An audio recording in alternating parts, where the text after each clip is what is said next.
Alhamdulillah Rabbil Alamin. Wassalatu wassalamu ala asyrafil anbiya'i wal mursalin wa ala alihi wa sahbihi ajmain. Amma ba'd. La in syakartum la azidannakum wa la in kafartum inna adzabi lasyadid.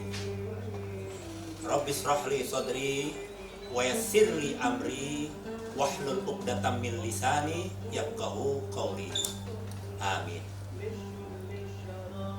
Saudara-saudara, hamba Allah, penyaksi kesenian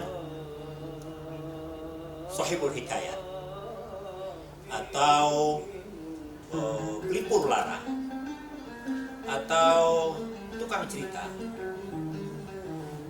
Saya berharap semoga ente semua, Encang, Encing, Nyak, Babe, Engkong, Buyut semuanya yang menyaksikan tayangan ini, semoga yang kuasa Allah Subhanahu wa Ta'ala memberikan kekuatan kepada kita, kasih kita rezeki yang banyak. Saudara-saudara yang kurang sehat disehatin, yang ada masalah dengan utang piutang, Allah kasih kemudahan untuk melunasi atau dapat membayar.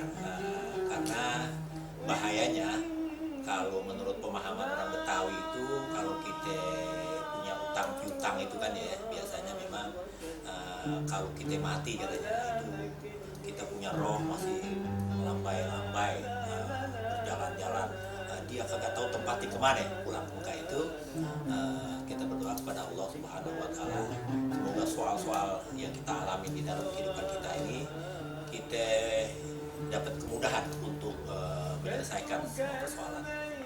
Dan tentu saja bersyukur kita, selawat dan salam kepada kita Muhammad SAW, karena melalui risalah yang beliau sampaikan kepada kita, maka sampai sekarang kita berada di dalam dunia atau alam yang terang benderang. Karena innama bu'istu liutammima makarimal akhlaq, itu kata Rasulullah SAW atau kata Quran ya, tentang bagaimana sosok junjungan kita Nabi besar Muhammad SAW. Nah, saudara-saudaraku sekalian, Nyak, Babe, Encang, Cing, adik-adik semuanya, berayak semuanya, ini kali saya kepengen sampein satu sastra lisan Betawi atau Shahibul Hikayat.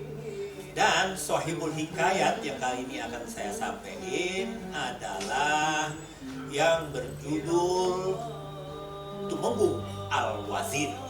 Jadi cerita ini berjudul Tumenggung Al-Wazir. Maka saudara-saudaraku, cerita hikayat yang berjudul Hikayat Tumenggung Al-Wazir saya bawain. Syahdan, kata yang mempunyai cerita. Pada masa lalu itu berarti dalam cerita ini dikatakan cerita terjadi pada masa abad ke-14 ke-15 gitu ya, 14 lah kira-kira, tahun 1500-an, pertengahan tahun 1500. Saat itu di tanah yang dahulu disebut dengan tanah Bandar Kalapa, kemudian dia namanya berubah lagi menjadi Bandar Sunda Kelapa ketika tanah ini dikuasain oleh Kerajaan Sunda Pajajaran. Dan sesudah itu tanah ini dikuasai oleh kekuatan Islam Demak, Cirebon, dan Banten yang Fatahillah yang kita kenal sebagai tokoh utamanya saat itu. Maka 1527 Fatahillah merebut Bandar Sunda Kelapa ini, dan dari situlah kemudian dirubah tanah ini menjadi namanya Jayakarta. Nah, cerita Tumenggung Al-Wazir ini terjadi pada masa itu. Tetapi pada masa itu memang sesudah ditaklukkan oleh kekuatan Fatahillah, Fathahillah berpuasa kira-kira 30-40 tahun, lalu digantikan oleh Tubagus Angke, kemudian dilanjutkan dengan Ahmad Cakatra. Nah, jadi cerita Tumenggung Al-Wazir ini terjadi pada masa Ahmad Cakatra.